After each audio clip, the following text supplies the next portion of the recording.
What up, team?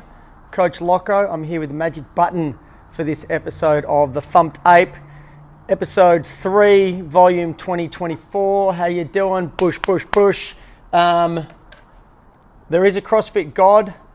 It is back. The CrossFit God. It is called the Northern California Classic. Like my theme for this little podcast thing interview is can CrossFit, can fitness be creative and fun? Can it be creative and fun? Is it allowed to be creative and fun? Or does it have to be absolutely perfect every time?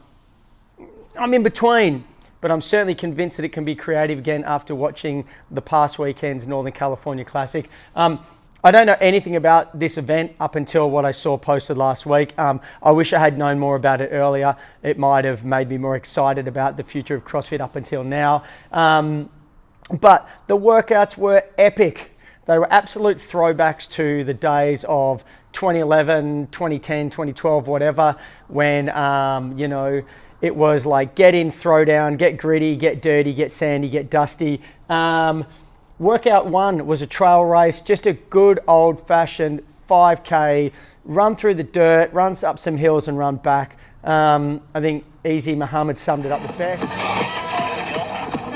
Fuck that. With that. Event 2, the Shaolin bucket hold.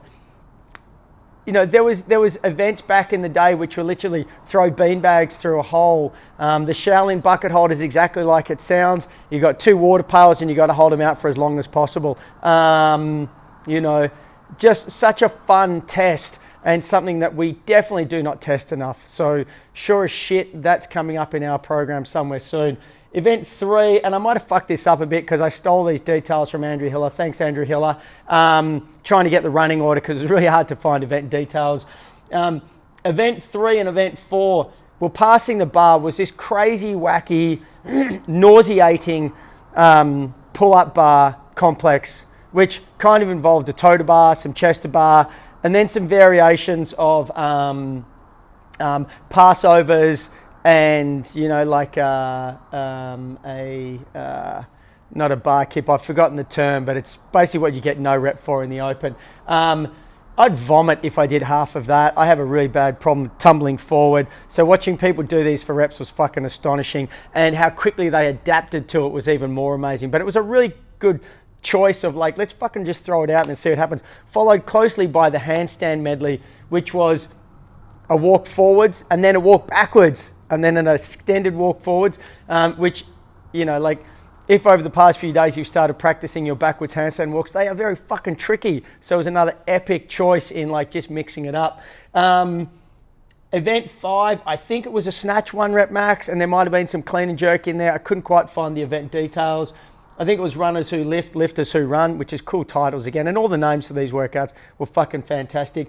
The next one was probably the best named and the most creative, I thought, which is called Sailor's Revenge. I think it was rounds of swimming with an orange lifeguard buoy, or buoy as they call it in the US, around your waist, X distance farmer's carry, and then you had a rope pulley with a kettlebell attached to it, and you had to pull it up X amount of times. I played around with this yesterday in the gym, and I tried with a 24 kilo kettlebell, didn't fucking budge. Tried it with a 16, didn't budge. Did it with a 12, and it was kind of fun, but it was still challenging. There was a kettlebell snatch, rope climb, and burpee over the kettlebell workout, which was just funny to see people getting no rep for not jumping over the kettlebell, like sidestepping it.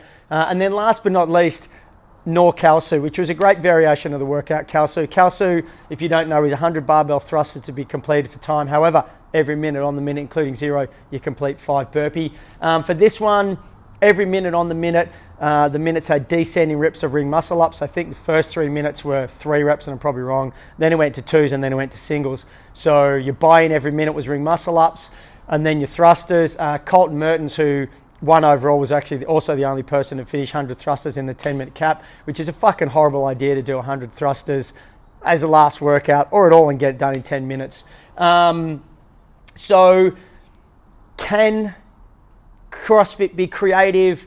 Can it have this bent that is like halfway between serious and just having fun? Hell yes, it can. And should it be that? Yes, it can.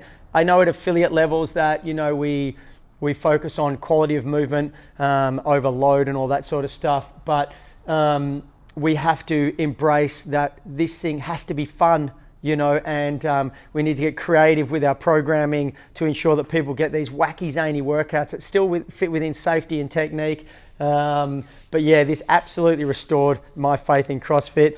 Even the spectators turning up with that classic Northern California crew, they were having a good time. They were a little bit hippie, a little bit hardcore, a little bit fitness, all that good stuff.